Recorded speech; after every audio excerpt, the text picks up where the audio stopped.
friends, welcome back to my channel. I hope you've had a beautiful week. I didn't post all of last week. It was such a hectic week. It was my birthday week and another family member's birthday, and just so many things were going on, and I'm very happy to be back at it. It's raining right now and it's supposed to start raining really hard, and I really hope that the sound is going to be okay. I am 33 weeks pregnant this week, and I feel like my lung capacity is decreasing more and more every week, and I just can't wait until baby drops and I can breathe easier. I've also had some pretty difficult nights of not sleeping well, but it's all temporary. I've had other beautiful moments, so it all evens out. Today's video is for expecting first-time moms. This is my second pregnancy. My daughter is almost 3, so I've been a mother for over 3 years, because you become a mother once you conceive your baby. So it's going to be 4 years in a few months. And I've learned so much over the last few years. This video is probably going to be a little longer because I started writing and I couldn't stop writing, and I've written a lot down. I have, I think, 18 bullet points, but I'm going to try to be as fast and clear and concise as possible.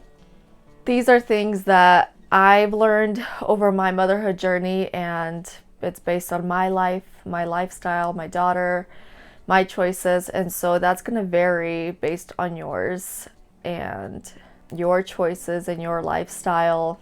But I think a lot of this is pretty universal, and I'm sure you can glean a good amount of little nuggets of wisdom from what I share today. So let's get started. First of all, I want to say congratulations if you are expecting your first baby. It is so exciting. I have loved being a mother so much. It's been one of my favorite things in life. It's been one of the hardest things, but also one of the most beautiful things. And I find that those two usually go together. I wouldn't trade mothering for anything else in the world, honestly. It is such a blessing. It is such a refining journey, and I know you're going to love it too. The first advice I want to share with you is that you will connect to your baby. You might not feel connected with them right now while they're in your womb, and it might feel as something new and different and foreign to you, and you might not understand what others mean by connecting to your baby in the womb, and that's completely okay, because I was in that same place with my first pregnancy. Your body is designed to connect with your baby. It is vital for survival of humanity. It is God's beautiful design, and it might take some time, it might be immediate, but you will connect with your baby. Your body is designed to nurture and protect and care for your baby, and it can't do that if you don't connect to your baby. Some things that could help with connecting with your baby: one is having an unmedicated birth, because not having drugs in your system assures that nothing's going to inhibit or keep you from connecting with your baby and your baby with you. Drugs can affect your ability to use your 5 senses, which are vital to connecting with your baby in the first few hours when they're born. Having your baby skin to skin immediately after they're born can also help with connecting to your baby, because it allows your hormones to flow freely. Don't put a hat on your baby when they're born. They don't need a hat. Smell their skin. They have such a unique smell that is designed specifically for you, and it causes your hormones of love and connecting to flow as you smell their hair, and if they have hair, and their head and their skin, just breathe them in. Breastfeed on demand. Nurse when your baby wants to nurse. When your baby suckles, it causes the hormones of love and connection to flow. And avoid any scented body products on you or those holding your baby or on your baby. Scented products are not only harmful to your baby's newly developed body, but they also disrupt the natural hormonal processes that connect you to your baby. My second advice is that you don't need to follow any charts or rules or guidelines or schedules with your baby if you don't want to. There will be so many charts thrown at you. There will be sleep charts and growth charts and feeding charts, breastfeeding charts and developmental charts, sleep regression charts, and so on. There are feeding guidelines, sleep guidelines. Motherhood can become very overwhelming if you are following every single chart. The reality is, our babies don't know any schedules or charts or guidelines. Biological infant sleep and growth is not linear. As mothers, we weren't created to follow a bunch of guidelines or rules. We were designed to learn our baby's cues, and we were designed to follow our baby's lead. We get to know our child truly and completely when we learn their cues and when we just learn their patterns. We thrive as mothers this way. We will know they're normal and they're abnormal. Trust yourself and trust your baby. They will teach you. You just have to pay attention to them. My third advice is, you are new to motherhood, but that doesn't mean that those that are professionals or those who have been mothering far longer than you know your child better than you. Your child developed within you. Their DNA is in your blood. You birthed your child. You spend the most time with them. You feed your child. You are connected with them. You know them best. Your intuition gives you the deepest insight into your child. No professional with decades of work experience or education will know your child better than you. Your parents don't know your child better than you. You are your child's parent and you know them best. And you make all the choices, no questions asked from anybody else. My next piece of advice is to trust your intuition. Our intuition is an inner knowing within us that tells us what to do or what not to do in any situation.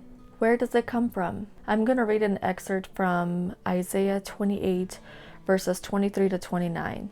And it says, "Listen to me, listen and pay close attention. Does a farmer always plow and never sow? Is he forever cultivating the soil and never planting? Does he not finally plant his seeds, black cumin, wheat, barley, and emmer wheat, each in its proper way and each in its proper place? The farmer knows just what to do, for God has given him understanding. A heavy sledge is never used to thresh black cumin. Rather, it is beaten with a light stick. A threshing wheel is never rolled on cumin. Instead, it is beaten lightly with a flail. Grain for bread is easily crushed, so he doesn't keep on pounding it. He threshes it under the wheels of a cart, but he doesn't pulverize it. The Lord of Heaven's armies is a wonderful teacher, and he gives the farmer great wisdom."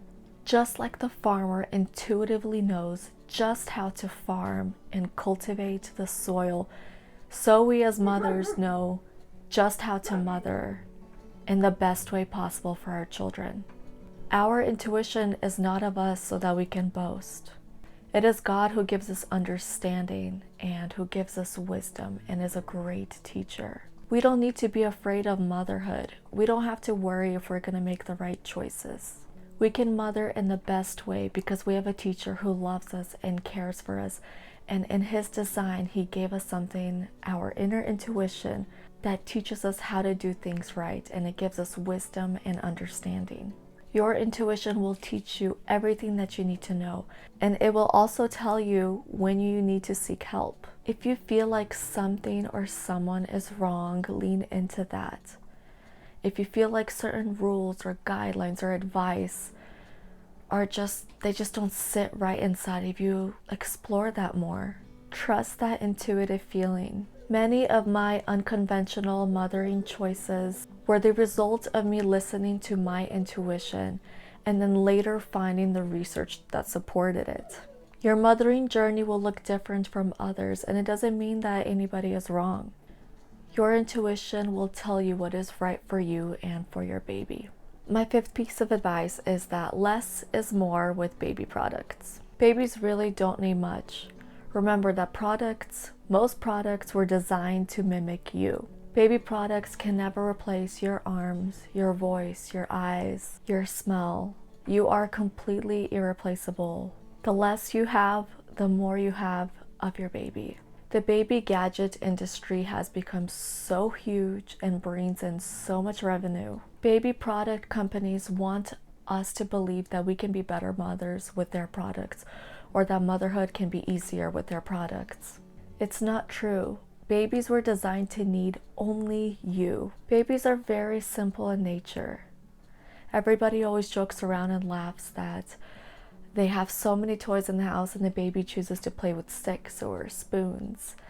And there's actually a lot of truth in that. There's a valuable lesson there. My next piece of advice is that you can never spend too much time with your baby. You can never spoil your baby. Your baby is designed to need you 24/7. It will be overwhelming to be needed 24/7, but it is so temporary. The first year flies by, and then you have a toddler who is much more independent and needs you so much less. Enjoy your baby. Spend time getting to know them. They change so fast. They do something different every single day. If you work, if it's possible to downsize your home or rent or seek government aid or find a remote job, do it. It's so difficult to leave your baby at 8 weeks and you miss out so much on their lives. Don't worry about a clean house. It will be clean someday when your children leave. Instead, invest that energy into creating a beautiful childhood and spending time with them and soaking them in. To-do lists can wait. We will always have to-do lists, but we will not always have our children with us. My next piece of advice is that you cannot nurse your baby too much. Nursing is not only for food, it is also for comfort, and it is also medicine. Babies are never hungry when they are in our womb. They always feel safe and warm and nourished. When they are born, everything can be so scary and unfamiliar, and they are exposed for the first time in their lives to heat and cold and hunger and thirst and pain and so on. Things that they didn't experience in our womb. Nursing is the closest thing to your womb. It provides everything that your womb provided. Nourishment, comfort, safety, warmth, closeness, and protection from pathogens. Nurse your baby when they ask for it. Don't follow charts or guidelines. If they are showing signs that they want to nurse, nurse them.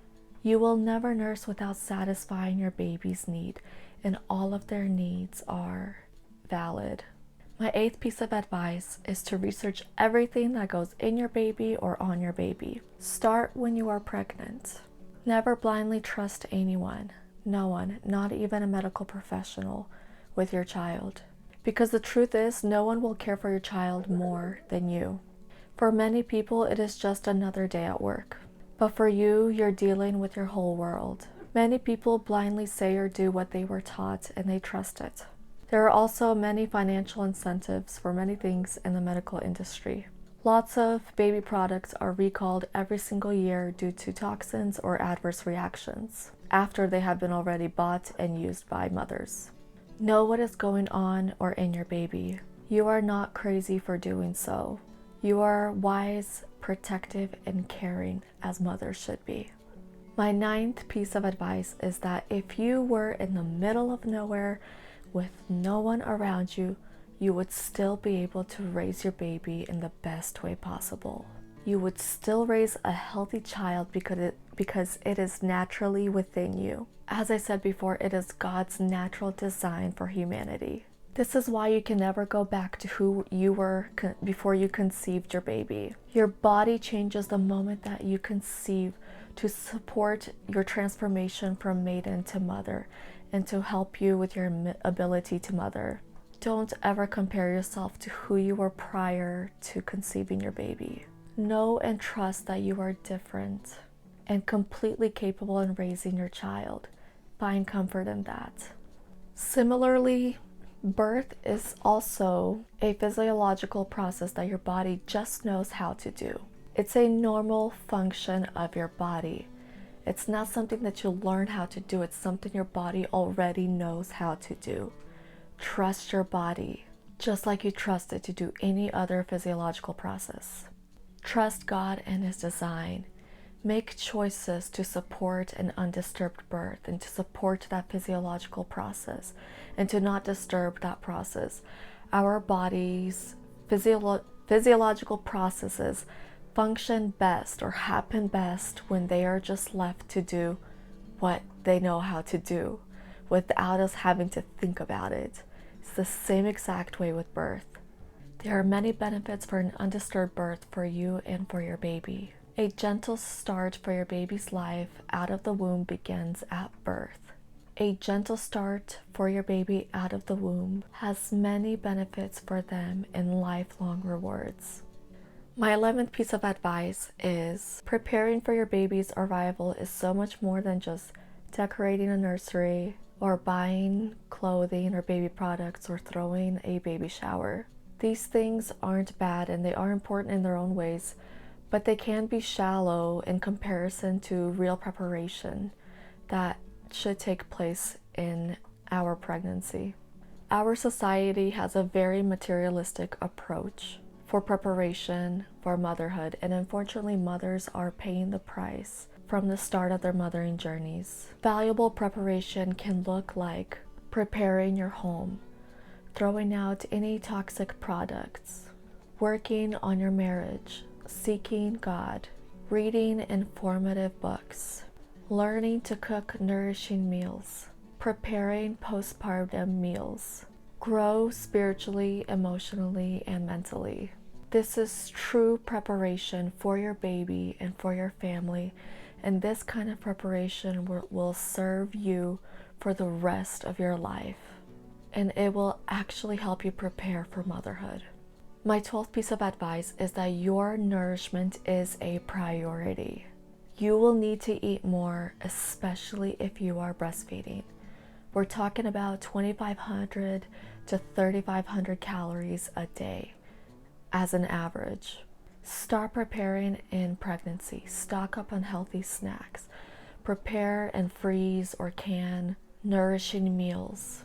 Have your friends come over and help you prepare a lot of meals, and they can take them home and leave them in their freezer to bring to you later. Or you can ask for everybody invited to your baby shower or your mother blessing ceremony and ask everybody to bring one meal that you can freeze for your postpartum. Invest in a postpartum doula. Build your community. Reach out for help from your family and church. There are many people out there that are willing to help that might not even know you. Nourishing your body should be a priority to keep you from running on stress hormones and to keep your mood balanced throughout the day, as well as supporting your breastfeeding journey. It's very difficult with a little one, but it is so important. Prioritizing nourishment will help you to be a better mother and a better wife as well, because it is not easy adding your first member to your family. It can be difficult on your marriage in the beginning. I struggled with postpartum rage because I wasn't eating enough and my daughter was nursing like crazy. And I am confident that if I was eating much more, I could have mitigated that. My next piece of advice is to let your baby explore their independence. Let them take the time to learn and to develop. It is so important for their development to figure things out on their own, and let them know that you are there to help them. Remind them that you are there if they need your help. You'll be surprised at how much they're able to do on their own when they are given the opportunity in their own individual, unique way. My 14th piece of advice is you don't have to repeat how you were raised if you weren't raised in a good way. You have the opportunity to change future generations. Find support groups online. Find in-person support groups. Seek therapy if you feel like that would benefit you and your family. You can make changes. You are not your parents or whoever raised you. You are your own unique being. It's not easy, but it is so worth it. My next piece of advice is You are not perfect. You can't be perfect, so please do not hold yourself to that standard. You are not a failure if you mess up. We always do the best we can, given our circumstances and the information that we have. Remember, you will always be perfect in your baby's eyes. They love you unconditionally. Lean into God, who is perfect, and His grace extends to cover our imperfections. Seek Him, He will guide you, and He will help you be the best mother that you can be. My 16th piece of advice is that Facebook groups, mom groups, support groups, they can be very helpful and informative, but always keep in mind that you are unique, raising your own unique child in your own unique way. Remember to never compare. Comparison usually always leads to anxiety, uncertainty, and fear. Use others' experiences or ideas to explore further, but never take anything as 100% factual. And lastly, this kind of goes with my last video, but my last piece of advice is trust God with the life of your baby. In motherhood, so much is still unknown, and the mysteries don't end when our baby is born. The only way that we can live in peace while not knowing the future is by trusting the author of the future. We can choose to put our children's lives into their Creator's hands from the moment that they are conceived. We can choose to trust a sovereign, all-knowing God. We can choose to take refuge in Him, and He wants us to take refuge in Him. He wants to be our source of peace, of confidence, and assurance. He wants us to trust Him with the lives that He put on this earth through us. They are not ours. They are His. He has decided the length of their lives. We can trust that He will care for them. We know how much He loves them. That is it, my friends. I hope you enjoyed. I know it's really long. I was contemplating cutting it in half, but oh well. I hope you listen through all of it, and I hope it inspires you and encourages you, and just enjoy motherhood. Enjoy the journey, enjoy the process. It won't be easy, but it's gonna be full of so much joy. It's gonna bring you so much fulfillment and blessings. It's just one of God's greatest gifts to us. I'm gonna also have some practical advice at the bottom of my blog post that I'm gonna link in my description box below. So if you are interested in more practical advice, check that out. Thank you so much for being here, and I will see you again soon.